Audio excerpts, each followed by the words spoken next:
तुम्हाला जग आत्ताचं समजून घ्यायचं असलं, ओके, नुसता भारत महाराष्ट्र नाही, जग जग खरं म्हणजे मानवजात याच्या समोरच्या समस्या, तर हे पुस्तक म्हणजे सेकंड बेस्ट सोर्स आहे तुमचं. इथून पुढच्या जगाला सामोरं जायचं तर पहिलं कुठलं कौशल्य तुम्हाला गरजेचं आहे तर मानसिक ताकद, रेसिलियन्स. लेखक आपल्याला सांगतो की जगामध्ये आता जी शिक्षण व्यवस्था राबवली जाते इट इज आउटडेटेड. आत्ताच्या जगामध्ये ज्या कुठल्या नोकऱ्या, जॉब्स आहेत ना, त्यातली 65%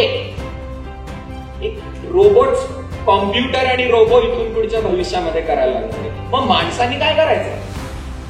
पहिली त्रिसूत्री येते विचारांची त्रिसूत्री. आयुष्यात जेव्हा प्रश्न पडेल किस रास्ते जाना है, तर these three are your guiding principles.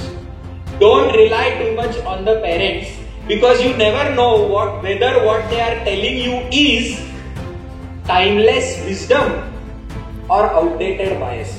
चाणक्यात आलास, फाउंडेशनला आलास की पहिली कुठली गोष्ट शिकायची तू तर अरे तू स्वतःला ओळख.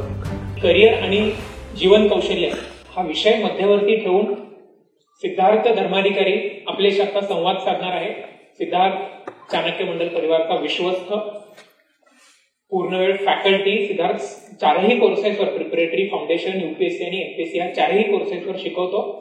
सिद्धार्थचं मास्टर्स झालंय लॉ मध्ये आणि अगदी आता आनंदाची गोष्ट की पद्मविभूषण डॉक्टर रघुनाथ माशेलकर सरांच्या हस्ते सिद्धार्थने लिहिलेल्या इंटरनॅशनल रिलेशन्स या पुस्तकाचं नुकतंच आपण आता प्रकाशन केलंय. हा विषय युपीएससी आणि आता बदललेल्या पॅटर्ननुसार एमपीएससीच्याही GS2 चा भाग आहे आणि ऑप्शनल पॉलिटिकल सायन्स आणि इंटरनॅशनल रिलेशन्स. तर सर्वांनी हे पुस्तकं, ही सगळी पुस्तकं आणि प्रकाशनं आपली या पुस्तकासहित बाहेर लावलेली आहेत. सर्वांनी ते बघावं. सिद्धार्थ आपल्याशी आता संवाद साधेल. धन्यवाद. फिल्म पाहिली आपण आता. याच्यामध्ये जी सगळी फॅक्च्युअल इन्फॉर्मेशन आहे फाउंडेशन कोर्स बद्दल, मॉड्यूल कुठली, ऍक्टिव्हिटीज कुठल्या वगैरे वगैरे, हे या सगळ्याचा समावेश आहे. माझ्या बोलण्यामध्ये मी थोडा खोल जाणार आहे याच्यापेक्षा, की नुसता हा कोर्स नाही तर ही संघटना ज्या विचारांवर सरांनी 1996 मध्ये सुरू केली त्याचा थोडासा एक अंश तुम्हाला समजावून सांगणार. मला ह्याचा उदाहरण कुठलं आठवतं तर नुकतंच एक पुस्तक वाचत होतो, 21 lessons for the 21st century. Yuval Harari, Jewish माणूस आहे, त्यांनी लिहिलेलं पुस्तक आहे आणि नावातच आहे 21व्या शतकातलं जग, मानवजात याच्या समोरच्या 21 सर्वात महत्वाच्या समस्या आणि अर्थात त्याच्यावरची उत्तरं. हे पुस्तक किती जगप्रसिद्ध झालंय याची उदाहरणं म्हणजे काय की मी आता यायच्या आधी थोडंसं गुगल सर्च करत होतो, हे दिसून आलं 4.5 कोटी याच्या प्रती विकल्या गेलेल्या अधिकृत. जमरोडवर मिळतात त्या वेगळ्या.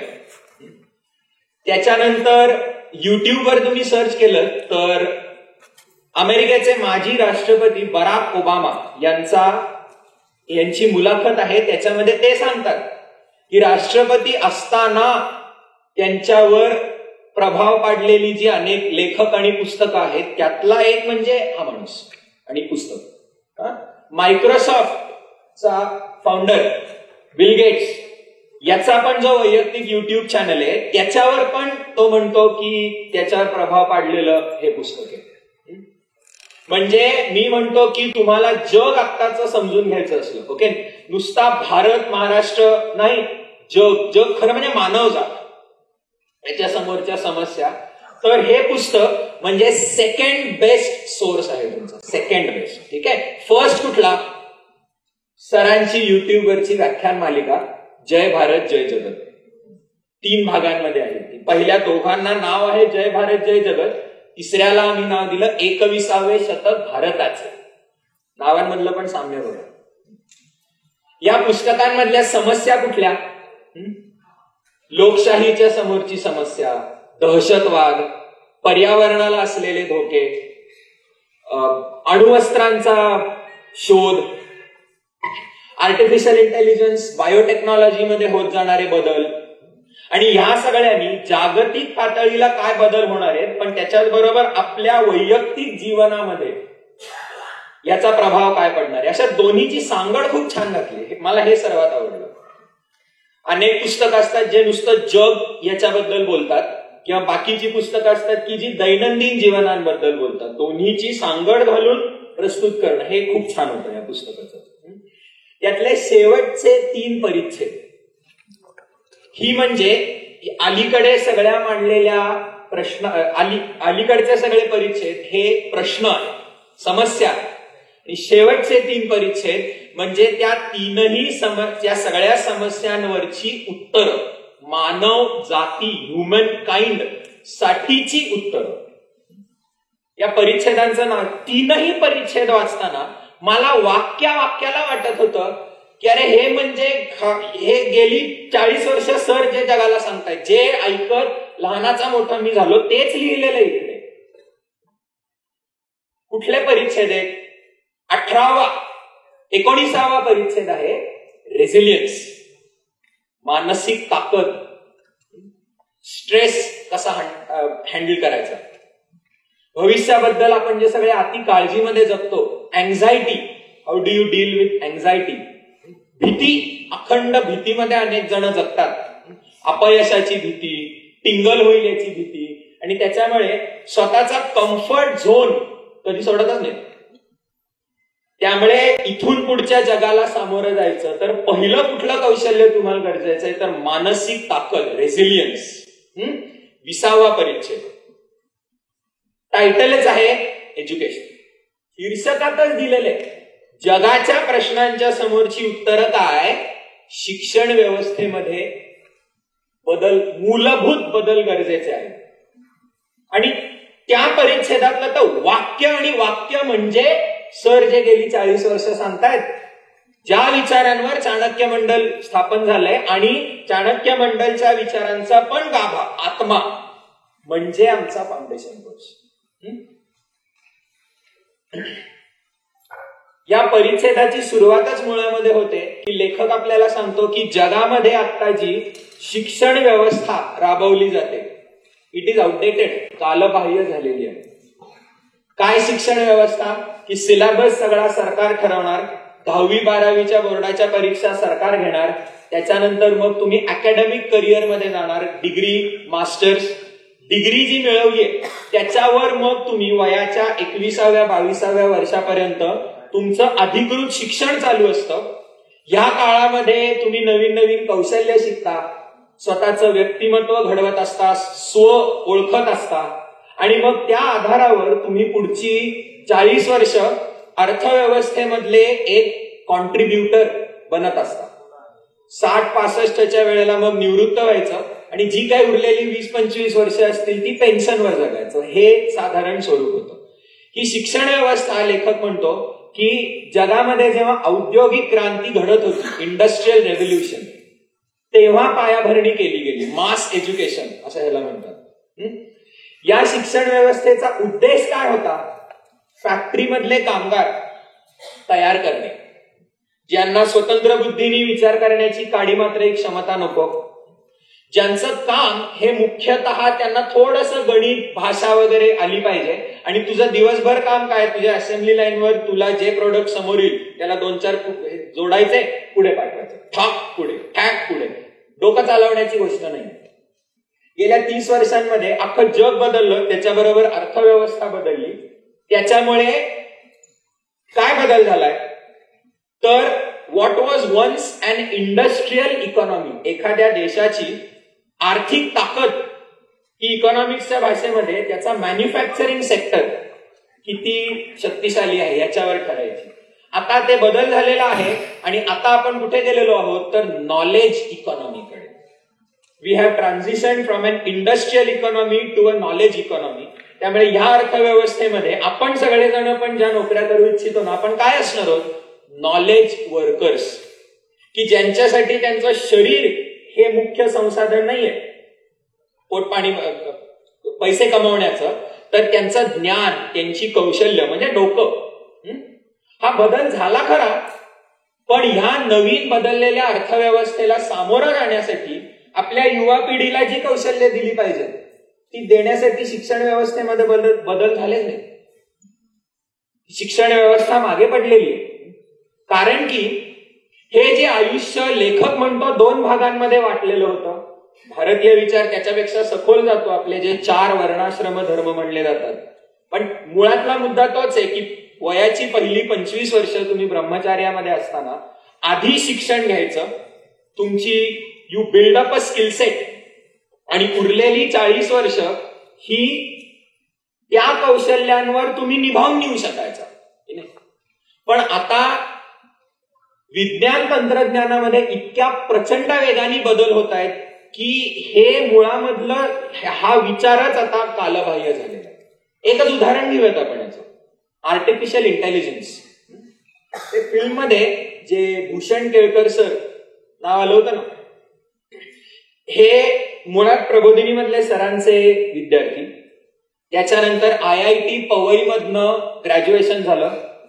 युनिव्हर्सिटी ऑफ ग्लासगो मधनं त्यांनी आर्टिफिशियल इंटेलिजन्स मधनं PhD केलेली आहे. आपल्यातल्या 90% जणांना जेव्हा एक चिडिया का नाम आहे अशा काळात जगत होतो तेव्हा त्यांनी याच्यावर PhD केली आहे. पण त्यांनी आणि त्यांच्यासारख्या अनेक जणांनी संशोधनांनी सिद्ध केलेले आहे की आत्ताच्या जगामध्ये ज्या कुठल्या नोकऱ्या जॉब्स आहेत ना त्यातली 65% एक रोबोट, कॉम्प्युटर आणि रोबो इथून पुढच्या भविष्यामध्ये करायला लागणार आहे. मग माणसांनी काय करायचं? विचारवंत हे बदलणारं जग याला फार छान शब्द वापरतात. अर्थव्यवस्थेमध्ये काय बदल होत आहेत तर आता the economy is becoming a winner take all economy. Winner जो जिंकतो त्याला सगळंच काही मिळतं. No prizes for second place. अशा अर्थव्यवस्थेमध्ये होणार काय की तुम्हाला एखादं काम करण्यासाठी जी कौशल्य लागतात ती कमी किंवा मध्यम, लघु, मध्यम आणि हाय स्किल्ड जॉब्स, उच्च कौशल्यांचे कामं पडू शकतात. ठीक आहे. यातली जी low skilled and medium skilled jobs आहेत त्याला फार डोकं नाही वापरावं लागत.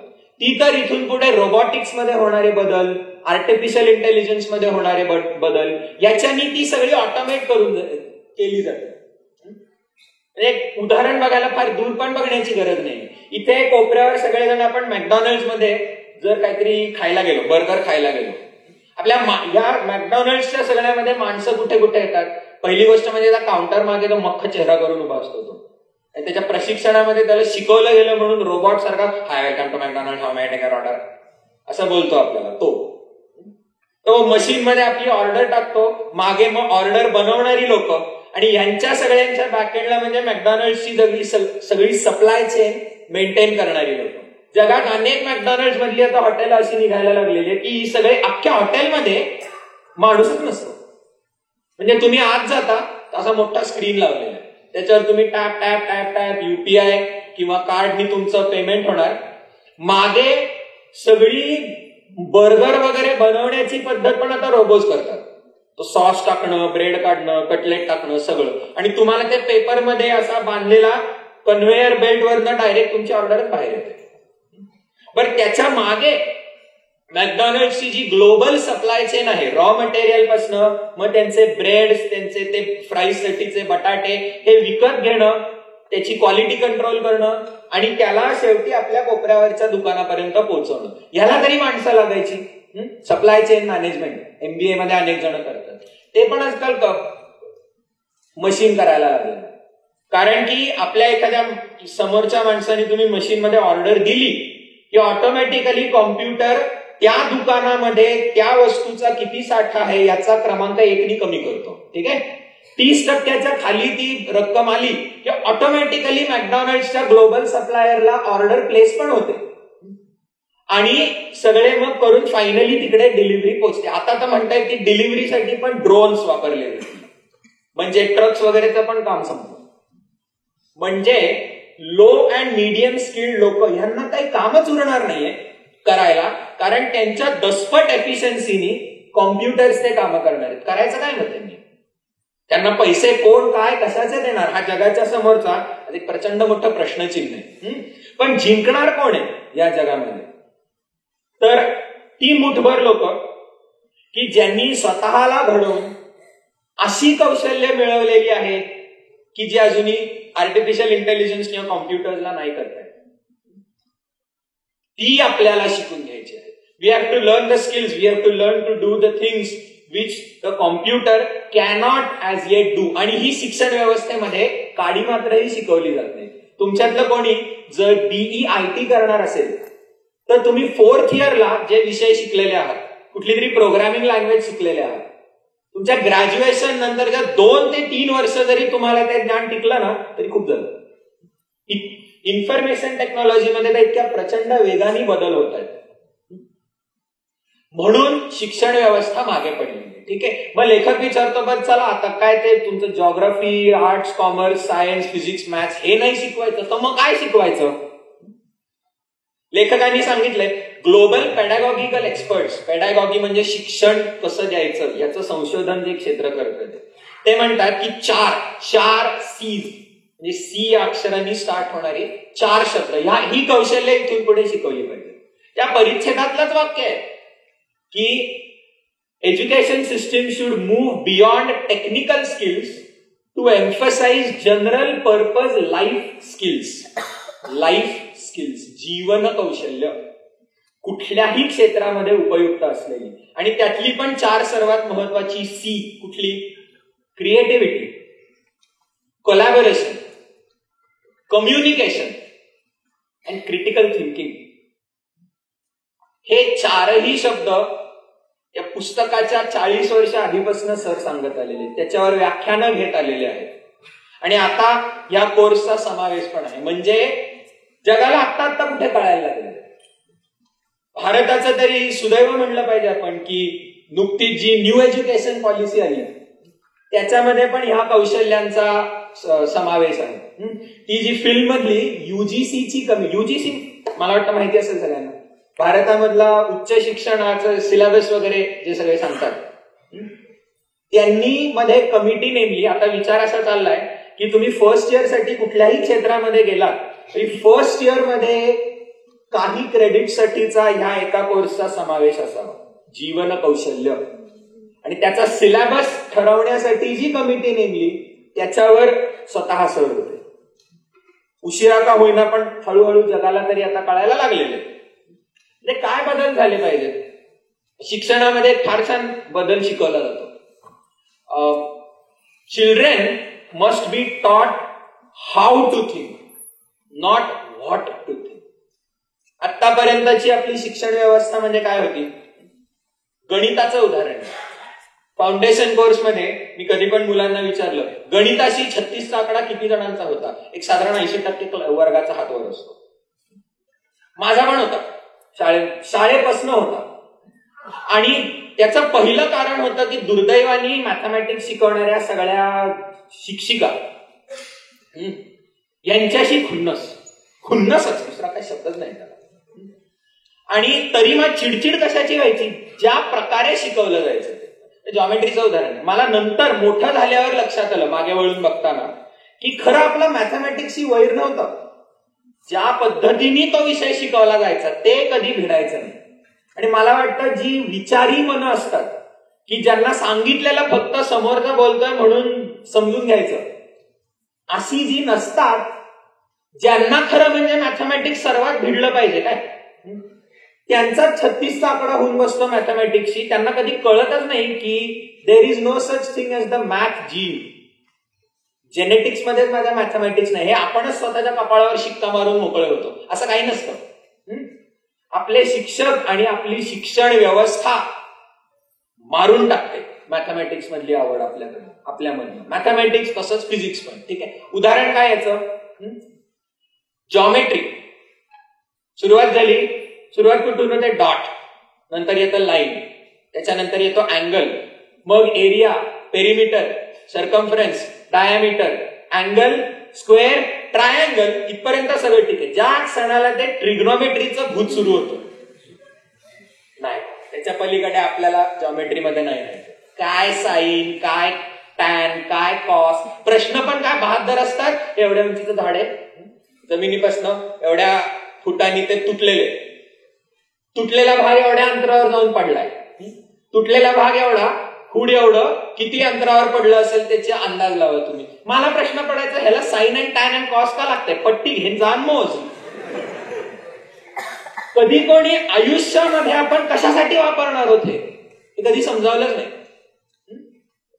हे शाळेमध्ये कळायचं नाही, तेव्हा वय फार कमी होतं, कदाचित वाचन नव्हतं म्हणून. पण आज मागे वळून बघताना कळतं मॅथमॅटिक्स ही वैर नव्हतं, ज्या प्रकारे शिकवलं जायचं त्याच्याशी होतं. कारण की कसं शिकवलं जातं रे आपल्याला मॅथमॅटिक्स? एखादा विषय सुरू झाला की पहिली त्याची 2-4 वाक्य फक्त की हे कशासाठी असतं. त्याच्यानंतर एक थिअरम दिलाय, त्या थिअरमचं प्रूफ रट्टा मारायचा असतो. तो थिअरम आणला कोणी, कशाला आणला, कुठे वापरणार आहे मी, हे विचारायचं पण नसतात प्रश्न. विचारलं तर हेड प्रिन्सिपलच्या ऑफिसमध्ये नेलं जातं.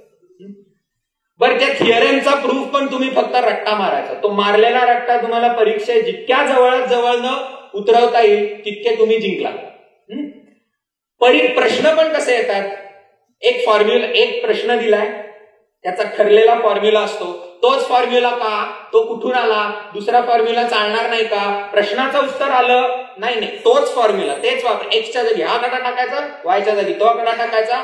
काही प्रश्न न विचारता 4-5 ठरलेली पावलं पाळायची. तुमचं LHS is equal to RHS झालं की पप्पू पास होत्या. विषय समजण्याच्या नावाने बोंब सगळे. हे कधी पटायचंच नाही मला. त्याची किंमत मोजावी लागायची अर्थात.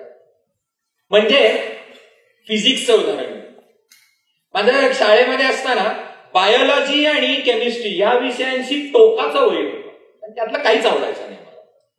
पण फिजिक्स अशी लव्ह हेट रिलेशन होती. काही विषय फिजिक्स मधले आवडायचे, मजा यायची, आणि काही विषयांशी 36 आकडा होता. आज मागे वळून बघताना मला कळतं की मी जेव्हा एखादा विषय शिक्षकाकडनं ऐकायचो किंवा पुस्तकात वाचायचो, at the back of the mind नेहमी विचार चालू असायचा की मी पुढे जाऊन जे जीवन जगणार आहे, माझ्या दैनंदिन जीवनामध्ये ज्या समस्या आणि जे प्रश्न मला सोडवावे लागणार आहे, त्याच्यामध्ये ह्याचा काय उपयोग असेल.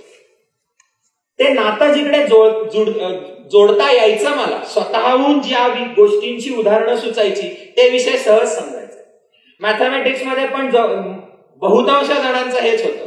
अरिथमेटिक आणि बेसिक जॉमेट्री हे आवडतं सगळ्यांना, मजा येते. का? खरंच स्वतःला जर विचारलं तर दैनंदिन जीवन जगताना आपण ह्या गणिताचा वापर करत असतो. रेशो, प्रपोर्शन, ऍव्हरेजेस, पेट्रोलच्या पंपवर जाताना किंवा भेंडीची भाजी विकत घेताना त्या बाईशी जर 25 नाही 20 रुपयामध्ये जाणं वगैरे, हे निगोसिएशन करताना या गणिताचा आपण वापर करतो. त्यामुळे दुसऱ्या कोणी आपल्याला ती भिडतील अशी उदाहरणं सांगावी लागत नाही, ती स्वतःला सुचतात. त्यामुळे मग ते चालतात, ते जमतात विषय, आवडतात. But Wien the topics become a little abstract, थोडे असे फिलॉसॉफिकल, दैनंदिन जीवनाच्या जेव्हा पलीकडे जातील, तेव्हा जर शिक्षकाला त्याचे भिडतील अशा पद्धतीने नाही शिकवता आले तर गरज पटत नाही, त्याची आवडत नाही, तर मग 36 आकडा तयार होतो. बरं, विचारणं पण उदाहरणं सांगा मला, नाही चालत, असं फिजिक्सचं व्हायचं. म्हणजे फिजिक्समध्ये लाईट हा विषय आवडायचा 10वी पर्यंत. का? तिला एक्सपेरिमेंट्स करायला मजा यायची. लाकडी एक तो काय पाठ दिलेला आहे, त्याच्यावर एक कागद लावायचा, त्याच्यावर असा प्रिझम ठेवायचा, ते प्रिझमची आउटलाईन काढायची, एका बाजूला जायचं, असं खालती वळून 2 पिना टोचायच्या एकमेकाला, दुसऱ्या बाजूने जायचं, त्या बरोबर 2 पिना एकमेकाशी लाईन अप करून अजून 2 पिना टोचायच्या. मग सगळं काढायचं आणि त्याच्यावर असे त्या भोकांना असे लाईन जोडायची, त्यातला अँगल मोजायचा. म्हणजे रिफ्रॅक्शन कळलं, angle of incidence is equal to angle of refraction वगैरे वगैरे जे काय ते सगळं. पण या सगळ्याच्या मूलभूत याला काय होतं, light is a particle, photon, it travels in a straight line. Common सेन्सला पटायचं. ट्यूब पाहिली, सगळ्या बाजूनी लाईट जातो, मी असं जो क्रेझी बॉल असतो ना तसा इमॅजिन करायचा, डँग डँग डँग डँग डँग डँग सगळीकडे आदळत फिरतोय. ठीक आहे, 10वी पर्यंत छान फिजिक्स समजायचं. 11वी मध्ये सायन्सला गेलो, 11वीच्या पुस्तकातला पहिलाच chapter wave theory of light. आता हे मी, आणि चॅप्टर पण कसा होता, पहिली 2 वाक्य फक्त, under certain circumstances light behaves as a wave. उरलेला सगळा चॅप्टर म्हणजे फक्त गणित त्याच्यावर. मग ते वाचताना मला चिडचिड व्हायला लागली की लॉजिकल बुद्धीला आहे ना पटायचं नाही मला. कारण ती क्रेझी बॉलची इमेज आहे. मला एक कळायचं नाही की एकच गोष्ट एकाच वेळेला सरळ रेषेमध्ये पण जाते आणि लाटेसारखी पण वागते. कसं काय होऊ शकतं? दिस इज लॉजिकली इनकन्सिस्टंट. म्हणजे मी जर बॉल असा फेकला हवेतनं तर तो सरळ एका रेषेमध्ये एकाच दिशेने जातोय, एका रेषेमध्ये जातोय आणि सरळ रेषेमध्ये असं वरखाली नाही जात. ठीक आहे, पण तुम्ही पाण्यामध्ये जर एक दगड टाकला तर ज्या लाटा उद्भवतात त्या कशा उद्भवतात? त्या एकाच वेळेला सगळ्या बाजूनी जात आहेत, त्या सरळ रेषेमध्ये जात नाहीत, त्या अशा वर खालती जातात. त्यामुळे एकच गोष्ट एकाच वेळेला या दोन्ही प्रकारे काम करते की हे कैसे हो सकता है? पटतच नव्हतं. आणि चिडचिड याची होत होती की तो फिजिक्स विषय एक तर डोक्याला ताप, त्यातनं एक विषय समजायचा राहता तर तुम्ही तो पण काढून घेतला. तुम्ही म्हणजे शिक्षण व्यवस्थेत.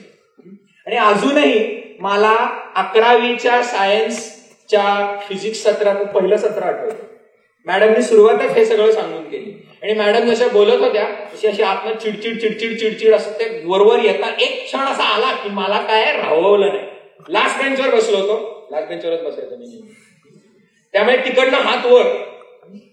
मॅडमलाच पहिले धक्का बसला की पहिल्याच सत्राला प्रश्न विचारण्याची कोणी हिंमत केली. तरी ठीक आहे, बरं बाबा विचार म्हणून उभा केला मला. आणि आज खरं म्हणजे आता थोडं जे वय वाढले वगैरे त्याच्यानंतर आम्ही थोडंसं जरा शुगर कोट करून सांगितलं असतं. मॅडम समजून एक प्रश्न आहे, वाईट वाटू नका, म्हणजे तुम्ही छानच शिकवताय पण मी थोडा कदाचित कमी इगो पोसून मस्त. त्या काळी असले काय सॉफ्ट स्किल्स किंवा टॅक्ट वगैरे माझ्याकडे नव्हती. माझी चिडचिड होत होती ती शिक्षण व्यवस्थेवर होत होती, पण ती सगळी भडास निघाली त्या मॅडमच्या अंगावर. त्यामुळे हातवर गेला आणि येस मिस्टर धर्माधिकारी, आणि उठल्या उत्स्फूर्तपणे भावना तोंडात एकच वाक्य बाहेर पडलं. मनात विचार होता मागच्या वर्षीपर्यंत light travels as a particle, यावर्षी light travels as a wave. मी उठून म्हणतो म्हणजे तुम्ही काय मागच्या वर्षीपर्यंत गंडावलं का आम्हाला अख्ख्या वर्गात? चला प्रिन्सिपलकडे. मॅडमनी बिन पाण्यानी, प्रिन्सिपलनी बिन पाण्यानी, सगळीकडे मुंडी खालती लटकून येस मॅम, सॉरी मॅम, ठीक आहे मॅम, ओके मॅम. चिडचिड जायला कमी व्हायला तयार नाही. काही घरी येऊन सगळी चिडचिड बाबाच्या समोर. हे काय पद्धत आहे वगैरे. आणि इथं मग सरांचा वेगळेपणा दिसून येतो की सरांनी उलट कॉंग्रॅच्युलेट केलं. कारण की हा जो प्रश्न आहे की जो मूळ उत्स्फूर्तपणे मला पडला, या प्रश्नातनं फिजिक्स मधलं जे सर्वात अद्ययावत क्षेत्र आहे, कटिंग एज ऑफ फिजिक्स, त्याची सुरुवात होते. That is quantum mechanics. अख्ख्या फिजिक्सला आतापर्यंत फरक कळलेला नाही की आईन्स्टाईनची रिलेटिव्हिटी म्हणजे सगळं ग्रॅव्हिटी आणि प्लॅनेट्सला जे अप्लाय होतं ते, आणि क्वांटम मेकॅनिक्स, या दोन्हीतले सिद्धांत परस्पराविरुद्ध सांगतात, परस्पराविरुद्ध हायपोथेसिस सांगतात. दोन्हीही एक्सपेरिमेंट्सनी सिद्ध केलेले आहेत, पण लॉजिकला पटतच नाही की दोन्ही एका वेळेला कसं काय सत्य असू शकतात. सरांनी ज्या प्रकारे तो विषय समजावला, म्हणजे फिजिक्स पासून सुरुवात करून बाबांनी तो विषय नेला हिंदू भारतीय अद्वैत वेदांत विचारावरचा. आणि मुळातल्या विचाराचीच ही पद्धत आहे की माणसाच्या बुद्धीला ज्या गोष्टी परस्पराविरुद्ध वाटतात आणि एक सत्य तर दुसरी खोटी असावीच लागेल असं वाटतं, तसं नसतं. त्या दोन्ही एकच असतात. एक असते म्हणून दुसरी असते, आणि एक सत्य म्हणजे दुसरं खोटं असं असण्याची गरज नाही. हे ब्लॅक अँड व्हाईट विचाराची पद्धत आहे. चिकटला मनामध्ये तो विचार. आणि त्या सगळ्यावरनं शिक्षण व्यवस्थेमधले हे बदल जाणवले. Children must be taught how to think, कसा विचार करायचा, काय विचार करायचा हे शिकू नका, ते त्यांचं ते करतील विचार जो काही करायचा. तसंच मग हा चॅप्टर पुढे वाचत राहिलो. त्याच्या शेवटाकडे येताना ते वाक्य छान आहे माहिती आहे का पुस्तकातलं. लेखक म्हणतो, जगाच्या कुठल्या तरी कोपऱ्यामध्ये बसलेलं एखादं पोरगं, some kid in an outdated education system in Alabama और मेक्सिको और इंडिया, भारताचं नाव पण घेतो, हे पुस्तकातलं वाक्य. याला मी काय सांगेन, सर्वात महत्वाचा सल्ला काय देईन, ठीक आहे, समोर बसलेल्या टार्गेटांनी नीट ऐका काय. तो म्हणतो, don't rely on your parents. आई वडिलांचं ऐकू नका. बरं आहे ना, चांगलं. पुढच्या वेळेला घरी गेलो आणि आई काहीतरी सांगत असली की आपल्याला तोंडवर करून बोलायला मोकळं.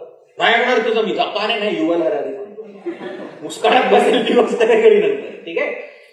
पण तेवढंच बोलून तुम्ही थांबलात तर मग तुम्हाला मुद्दा पण कळलेला नाही.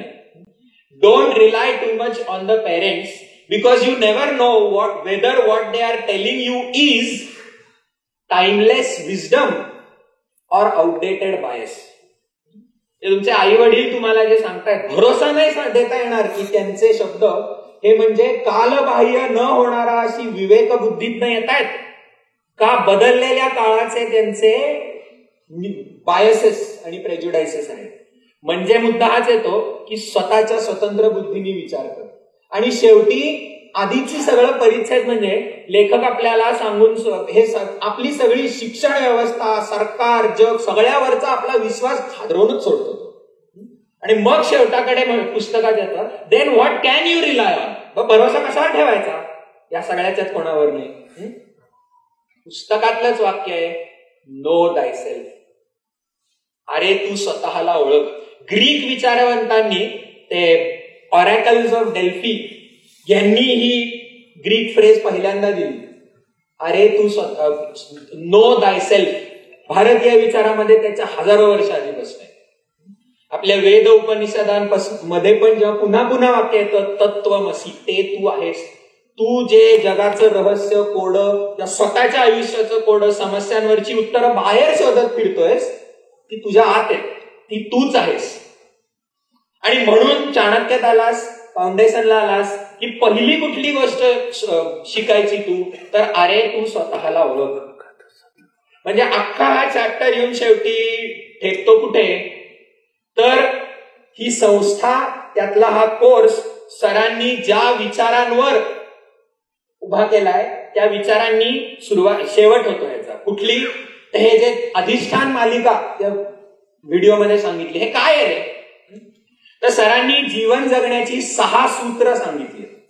त्या 6 सूत्रांना 2 भागांमध्ये वाटप केलेले 3-3ची 2 त्रिसूत्री असं त्याला म्हणतात.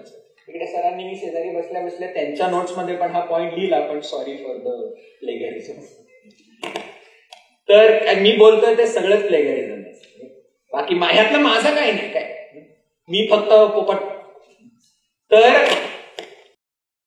पहिली त्रिसूत्री येते विचारांची त्रिसूत्री. आयुष्यात जेव्हा प्रश्न पडेल किस रास्ते जाना है तर these 3 are your guiding principles. पहिलंच अरे तू स्वतःला ओळख. दुसरं स्वतःला ओळखून आयुष्यातलं क्षेत्र निवड. आणि तिसरं निवडलेल्या क्षेत्रामध्ये उत्तमता आणि प्रतिभा गाठ. म्हणजे त्याला सरांनी नाव दिलेलं जीनियस. जीनियसचा सर आम्हाला नेहमी फॉर्म्युला सांगतात excellence multiplied by creativity raised to n. म्हणजे काय तुम्ही कुठल्याही क्षेत्रामध्ये प्रवेश केलात की त्या क्षेत्रामध्ये आतापर्यंतचे जे साठून आलेलं आहे ते ज्ञान ह्याचे पहिले तुम्ही तज्ञ झाला पाहिजे. You should master the existing knowledge in your chosen walk of life. ठीक आहे. पण त्यांनी फक्त तुम्ही उत्तम बना एक्सलंट नॉट क्रिएटिव्ह. तुमच्या स्वतंत्र बुद्धीमधनं तुम्हाला त्या ज्ञानामध्ये काहीतरी जर भर घालता आली you can make some new contribution मग तुमची जीनियस कडची वाटचाल सुरू होते. आणि या दोन्हीच्या भोवती एक ब्रॅकेट आहे it is raise to n. Why raise to n because हे असे एकदा कधीतरी आयुष्यात करून 1 हिट वंडर आपल्याला बनायचं नाही. पुन्हा पुन्हा आयुष्यामध्ये करायचंय. आमच्याकडे ते रघुनाथ माशेलकर सर त्यांचे आशीर्वाद आम्हाला असतातच. काही महिन्यांच्या पूर्वी ते आमच्याकडे सत्र घ्यायला आले. सत्राच्या नंतर सगळे वारजेच्या वास्तूमध्ये जेवत बसलो होतो तेव्हा सरांनी त्यांना हे फॉर्म्युला हे इक्वेशन सांगितलं. कारण माशेलकर सरांनी पण त्यांचं एक पुढच्या पिढीसाठीचं इक्वेशन दिलेलं आहे. ती व्हिडिओ आमच्या युट्यूब चॅनलवर आहे बघू शकता तुम्ही. अर्थातच माशेलकर सरांना प्रचंड आवडलं ते. पण या इक्वेशन मधला अजून एक भाग माशेलकर सरांनी त्यांच्यातल्या सायंटिस्टनी आम्हाला जाणीव करून दिली की ते म्हणले Avinash it is very good. Mashelkar सरांना Avinash this is very good that you chose the multiplication sign. Excellence multiplied by creativity because it has to be both. दोन्ही असावं लागतं. काहीतरी एक असून चालत नाही. कारण की anything multiplied by 0 is steel 0. मग त्याला रेज टू तुम्ही काही करा तो 0च राहील. त्यामुळे दोन्ही गोष्टी त्याच प्रमाणामध्ये असल्या पाहिजे. जीनियस, आणि हा जीनियस समजून घेण्याचं सर्वोत्कृष्ट उदाहरण हे आपल्याला सचिन तेंडुलकरनी दाखवून दिलं. 1 मार्च 2003. तुमच्यातले अनेक जण कदाचित तेव्हा ही मॅच माहीत असण्यासाठी फार छोटे असावे, पण पाकिस्तानच्या क्रिकेटच्या टीमला सचिननी आयुष्यात न उठवला त्या दिवशी. 2003चा वर्ल्ड कप, आपण त्या वर्ल्ड कपच्या फायनल पर्यंत पोहोचलो. फायनलमध्ये ऑस्ट्रेलियाकडनं तेव्हा पण हरलो होतो. पण साऊथ आफ्रिकेमध्ये हा वर्ल्ड कप चालू होता आणि आता पाकिस्तानच्या टीमची लायकी काय आहे किंवा त्यांचा कॅप्टन इंग्लिश कशी बोलतो याच्यावरनं तो काळ जज करू नका. तेव्हा पाकिस्तानची टीम डेडली मानली जायची. वर्ल्ड कप जिंकू शकतील याच्यामध्ये त्यांचं नाव घेतलं जायचं. जगातले जे बेस्ट फास्ट बॉलर्स मानले जायचे ते पाकिस्तानच्या टीम कडनं खेळायचे. वकार युनिस, त्याला टो क्रशर, कारण रिव्हर्स स्विंग तो मस्त टाकायचा. वसीम अक्रम आता कॉमेंट्री करतो, आणि आयुष्यभर खरं म्हणजे फेकाड्या होता असा. पण शोएब अख्तर 6.5 फुटाचा टंगाळ्या, 25 पावलांच्या रनअपनी 150 किलोमीटर/आवर तर सहज त्याचा बॉल पोचायचा. याच्या समोर सचिन असा 5.5 फूट लिटिल मास्टर. आता तुम्ही आत्ताचा IPLच्या जगामुळे तुम्ही गडबडून जाऊ नका. काय आजकाल ग्राउंडचा कुठला भागच उरला नाही की जिकडे 6 जात नाही. तो काळ वेगळा होता. तेव्हा असा 5 आणि 5.5चा रन रेट म्हणजे छातीची धडधड वाढायची. आजकाल लोक शिव्या घालतील 6 पेक्षा कमी तुमचा रन रेट असला तर. एक स्कोर उरला नाही की जो आता चेस डाऊन करता येत नाही.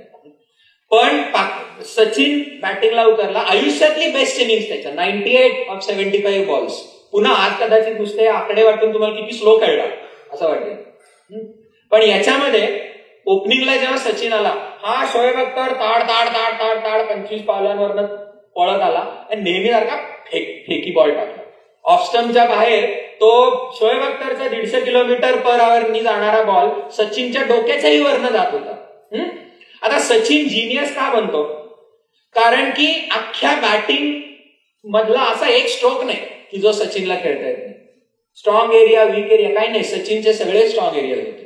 पण तो काळ असा होता की जेव्हा बॅटिंगमध्ये तुम्हाला जर 6 मारायची तर एकतर बॉलरच्या मागे किंवा बॅट्समनच्या उजव्या हाताच्या रायटी बॅट्समनच्या डाव्या हाताला म्हणजे लेग साइड म्हणतात तर फक्त तिकडे मारू शकतो. का? कारण बॉडी आणि स्टान्स वगैरे बघता त्या स्ट्रोकच्या मागे जेवढी ताकद आणता आली पाहिजे ती ह्या 2 भागांमध्येच आणता येईल. ऑफ साइडला मसल पॉवर फारशी वापरता येत नाही. हे दिस वॉज लाईक अ गिवन. हे असंच असतं. हे सचिनला काय माहित नव्हतं का? कुठल्याही स्वतः सचिनचे कोच रमाकांत आचरेकर यांच्या सकट कुठल्याही बॅटिंग कोचनी सांगितलं असतं की आउटसाइड द ऑफ स्टंप डोक्याच्या वरनं जाणाऱ्या बॉलला सोडून दे, उगाच नको त्याच्या मागे लागूस, तो बॉल तुला आउट नाही करू शकत, तू खेळायला गेलास तर उलट आउट होऊ शकशील. हे काय माहित नव्हतं का सचिनला? माहित होतं, पण रिक्वायर्ड रन रेट माहिती होता आणि यांची पिसं काढायचे ठरलेलंच होतं. त्यामुळे सचिनला त्याच्या स्वतंत्र बुद्धीतनं सुचतं की आपल्याला आपल्या मसल्स मधली ताकद नाही वापरता येणार, पण अरे हा धिप्पाड सांड जे 150 किलोमीटर/आवर बॉल टाकतोय त्या बॉलच्याच मोमेंटमचा वापर करतोय. म्हणून सचिननी फक्त असं खालनं टप्पू दिला. आणि मी तरी क्रिकेट बघायला सुरुवात केल्यापासून आयुष्यात पहिल्यांदा थर्ड मॅन बॅट्समनच्या मागची बाजू की जिकडे सर्वात अवघड जातं 6 मारायला, तिकडनं गेलेली 6 ही मी आयुष्यात पहिल्यांदा पाहिली. ती अख्खी इनिंगच. म्हणजे सचिनला काय स्ट्रोक खेळता येत नव्हते का? येत होते, सगळे येत होते. पण स्वतःच्या प्रतिभेतनं सचिन नवीन स्ट्रोक शोधून काढू शकत होता. आणि हे काय आयुष्यात एकदाच करून नाही थांबला सचिन, आयुष्यभर केलेले. म्हणून तर 100 सेंचुरी झाल्या, पुन्हा पुन्हा केलंय. म्हणून सचिन जीनियस बनतो. त्यामुळे किस रास्ते जाना है पहिली त्रिसूत्री. स्वतःला ओळखून आयुष्यातलं क्षेत्र निवड आणि निवडलेल्या क्षेत्रामध्ये उत्तमता आणि प्रतिभा गाठ. पण एकदा क्षेत्र निवडलंस आणि चालायला लागलास की दुसरी त्रिसूत्री येते. त्याला सरांनी नाव दिलंय आचाराची त्रिसूत्री, द 3 प्रिन्सिपल्स ऑफ ऍक्शन. स्वाध्याय शिकणं कधी थांबलं नाही पाहिजे. आणि त्या शिकण्यासाठी कुठल्या शिक्षकांनी तुला स्पून फीडिंग करण्यावर अवलंबून राहू नकोस. शिकायचाच कसं हे शिकून घे. Learning how to learn. कार्य संस्कृती, वर्क एथिक्स, आणि सर्वात महत्वाचं म्हणजे योग. योग का हे सर्वात महत्वाचं काय? कारण की मी मला जे काही म्हणायचंय ते ज्या प्रकारे मांडतोय थोडीशी माझी अपरिहार्यता आहे. भारतीय मन कसा विचार करत हे लक्षात घ्या. सुरुवातीला मी तुम्हाला म्हणलं शेवटचे 3 परिच्छेद हे सर्वात भिडले मला. रेझिलियन्स, एज्युकेशन, पण शेवटचा परिच्छेद मानव जाती समोरच्या सर्वात महत्वाच्या समस्यांचं मुळातलं उत्तर कुठलं, त्या शेवटच्या परिच्छेदामधलं शीर्षकच आहे मेडिटेट, जस्ट ऑब्झर्व, असं खालची टॅगलाईन आहे. भारतीय मनाला अजूनही कुठली तरी गोष्ट असं भारी असं वाटण्यासाठी दुर्दैव आहे आपलं किती कशी पाश्चात्य माणसाकडनं आली. हे सांगून सुरुवात केली कांटाव करतात. ज्यूइश माणूस, युव्हल हरारी, ओबामा, बिल गेट्स. पण या युव्हल हरारी ज्याच्या विचारांचा बिल गेट्स आणि ओबामावर प्रभाव पडतो त्याच्या प्रवासाची सुरुवात कुठून झाली? विपश्यने पासून झाली. आजही या लेखकाचे युट्यूबवर मुलाखती आहेत. त्या आयुष्यामध्ये जेव्हा मार्ग सापडत नव्हता, कुठे जायचं काय जायचं कळत नव्हतं, तेव्हा म्यानमारमध्ये 10 दिवसाचा विपश्यनेचा कोर्स लेखकाने केला सत्यनारायण गोयंका गुरुजींच्या हाताखाली. आणि तिथून पुढे आयुष्याचा सगळा मार्ग सापडला त्याला. स्वतः लेखक पण जे सांगतो की मी जो काही आहे तो या विपश्यनेमुळे आहे. त्यामुळे सगळं शेवटी येऊन ठेपतं कुठे? आणि फाउंडेशन कोर्स मधला हा महत्वाचा पण सर सांगतात तो मुद्दा आहे की फक्त पाश्चात्याच म्हणजे सगळं कसं ग्रेट, त्यांच्या मॅनेजमेंट आणि त्यांच्या सायकोलॉजी मागे पळायचं आणि त्या नादात तिकडे भारतीयच विचार विसरून जायचा, हे चालत नाही. पण म्हणून आपल्याकडे काही जण जे दुसरं टॉक गाठतात की आमच्याकडेच होतं ते काय सगळं सर्वश्रेष्ठ, आणि कुठल्याही गोऱ्याच्या मुलीच्या माणसाचं तू नाव जरी घेतलंस तरी तू नीच, तुच्छ. इंग्लिशमध्ये याला फार छान शब्द आहे touch me not attitude. Touch me not म्हणजे ते लाजाळू झाड असतं ना, थोडंसं बोट लावलं की लगेच झाकलं जातं. त्यामुळे आमचा देश, आमची संस्कृती याच्याबद्दल काडी मात्रही टीका केलेली चालणार नाही, त्याच्याबद्दल संशोधन केलेलं चालणार नाही. That is close mind. Sir नेहमी सांगत असतात की आपल्याला दोन्हीच मिश्रण करायचंय, पण त्याच्या वेळेला हे विसरायचं नाहीये की युव्हल हरारी किंवा ते इमोशनल इंटेलिजन्स मांडणारा तो डॅनियल गोलेमान, ज्यांचं आज सगळं जग ऐकतं, किंवा जॅपनीज विचारवंतांनी जी इकिगाय ही संकल्पना जगाच्या समोर मांडली. इकिगाय म्हणजे भारताची स्वची ओळख. इकिगाय म्हणजे काय की आयुष्यामधला मार्ग कुठे निवडायचा आहे तुम्ही, तर 3 सर्कल्सचं इंटरसेक्शन पाहिजे.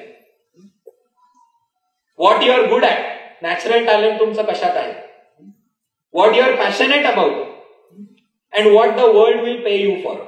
या 3 सर्कल्सचं इंटरसेक्शन ते म्हणजे तुमचं इकिगाय झालं. ते सुरुवातच आपल्या स्वची ओळख पासून.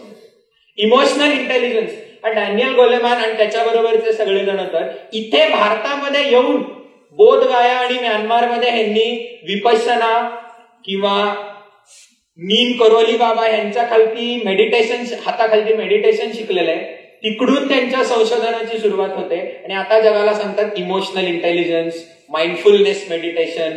माइंडफुलनेस म्हणजेच विपश्यना, काही फरक नाही दोन्हीच्या मध्ये. आणि म्हणून पहिली गोष्ट सर काय सांगतात, चाणक्यात आलास स्वागत आहे, पण संस्था याचा कोर्स सगळ्याचे विचार समजून घे. आणि पहिली कुठली गोष्ट तर आजच्या कार्यक्रमासारखी उपासनेनी सुरुवात आणि प्रार्थनेनी शेवट. त्यामुळे त्याच उपासनेचा, त्याच प्रार्थनेचा आणि त्याच बरोबर भारतीय विचार कसा विज्ञाननिष्ठ आहे. सरांनी जय भारत जय जगत मध्ये पण दिलेलं आहे. शेवटचं व्याख्यान विज्ञान आणि अध्यात्म याच्याकडेच येतं. मी फक्त तुम्हाला स्नीक पीक देत होतो, ट्रेलर, फिल्म अभी बाकी आहे. त्यामुळे हा विचार पण करता येणार नाही किती सखोल विचार आहे याची कल्पना जरी तुम्हाला यायला लागली तरी मी जे काय 20-25 मिनिटं बोललो ते खूप झालं. पण जर जगामध्ये एकच कोणीतरी माणूस असला की जो खरंच या विचाराची खोली आपल्याला समजावू शकेल तर ते शेजारी बसलेले. आता आपण त्यांच्याकडनं ऐकू.